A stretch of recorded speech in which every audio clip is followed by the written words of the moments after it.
चरणम शरणम गच्छामि।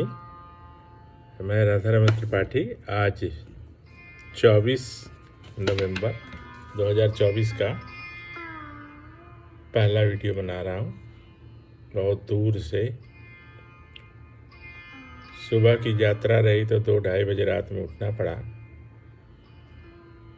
तो दिन में थोड़ी थकान भी रही, लेकिन अभी एकदम बिल्कुल ठीक हूँ।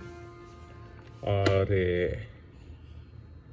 आज अभी जो 2 वीडियो बनाऊंगा उसमें परम जी के द्वारा कुछ बताई बातें जो अनकही है, मतलब मंच से ये कभी परम जी ने कहीं चर्चा नहीं की, क्योंकि लोगों के मन में बहुत तरह की बातें आती थी ना, और कई लोगों को तो पहले विश्वास ही नहीं होने लगता था।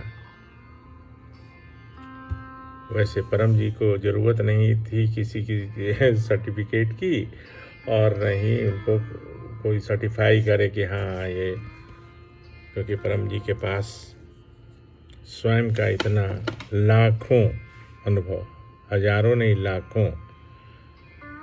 और जैसा कि मैं पहले बोल चुका हूँ, परम जी के लिए कोई बड़ा कोई छोटा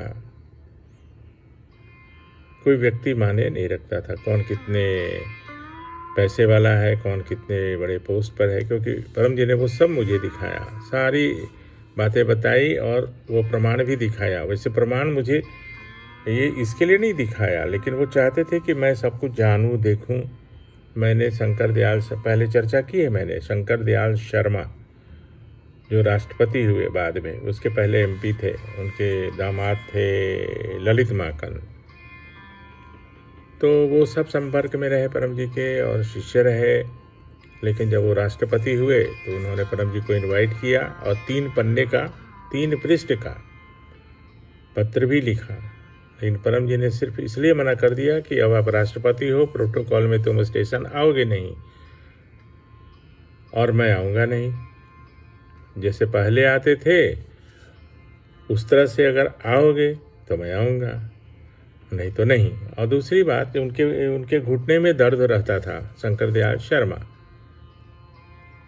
जो राष्ट्रपति होके फिर बाद में रिटायर हुए।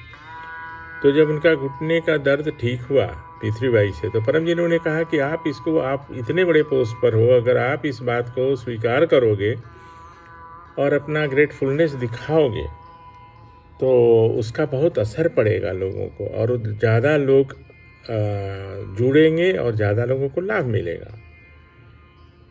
तो थोड़ा वो मतलब अन्नमनस्क भाव से बोले, मतलब रुचि नहीं ज़्यादा दिखाए। और दूसरी बात एक और, परम जी तो आयुर्वेद के बहुत बड़े ज्ञाता थे, तो उनका था कि एक हॉलिस्टिक सिस्टम ऑफ मेडिसिन, मतलब एक कैंपस ऐसा बनाया जाए जिसमें हर तरह के उपचार की व्यवस्था हो। तो इन सब चीज़ों के लिए उन्होंने कहा। तो होता है ना कि जब आदमी पद पे चला जाता है, ज़्यादा पैसा कमा लेता है, तो पुरानी बातें भूल जाता है। सब ऐसे नहीं हैं, बहुत ग्रेटफुल भी हैं परम जी के लिए। तो परम जी ने फिर वो उनसे नाता तोड़ लिया, बोले कि नहीं, मुझे ऐसे आदमी नहीं चाहिए। तो उसमें से ही एक कहानी सुनाई, कहानी मतलब सच कहानी। कभी कभी क्या होता है कि जो नया नया जुड़ता है परम जी से, तो एक व्यक्ति थे जो आचार्य रजनीश से बहुत प्रभावित भी थे, और उन्हें नहीं पता था कि परम जी और उनका क्या संबंध था। तो परम जी को बार बार वो बोलते थे कि परम जी, एक यहाँ एक बहुत बड़े आचार्य हैं, मैं चाहता हूँ कि आप उनसे मिलिए। तो बहुत दिनों के बाद, बहुत जब उनका प्रेशर आया, तो बोले कि चलो मिलता हूँ। तो आचार्य रजनीश जो थे वो तो परम जी के महान मित्र थे, बहुत अच्छे मित्र, फ्रेंड्स। तो लेकिन परम जी इस बात को छुपा कर रखे कि चलो देखो, एक कौतूहल होता है, एक फनी थिंग होगा। तो परम जी को लेके वो गए। और जाके वह अंदर बोले आचार्य रजनीश को कि परम जी आए हैं, एक आप उनसे मिल लीजिए। और परम जी को बोले कि मैं आपको मिलवाता हूँ। तो जब अंदर गए और बोले तो परम रजनीश जो थे, आचार्य रजनीश जो थे, वो दौड़े दौड़े बाहर आए कि अरे आप यहाँ क्यों हैं, बैठे चलिए। अब वो परम जी को लेके अंदर चले गए और जो मिलवाने आए थे वो बेचारे बाहर 1.5 घंटे तक इंतज़ार करते रहे, 1.5 घंटे तक इंतज़ार करते रहे। फिर आपस में अंदर में क्या बातें हुई परम जी और आचार्य रजनीश जी जाने। फिर 1.5 घंटे बाद आए, वापस छोड़ने भी आए परम जी को।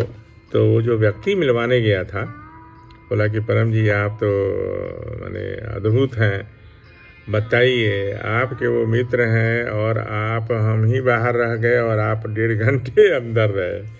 तो ये सब भी होता रहा। तो लेकिन मंच से ये नहीं बोलते थे परम जी, लेकिन मुझे प्रायः बहुत सारी बातें, अपने व्यक्तिगत बातें भी उन्होंने बहुत सारी बातें बताई, क्योंकि उनका कहना था कि बहुत लोगों को शायद कुछ भावना में ठेस पहुँचे, जो उनके शिष्य होंगे, इनके शिष्य होंगे, क्या होंगे। तो कभी कभी ऐसा भी हो जाता है।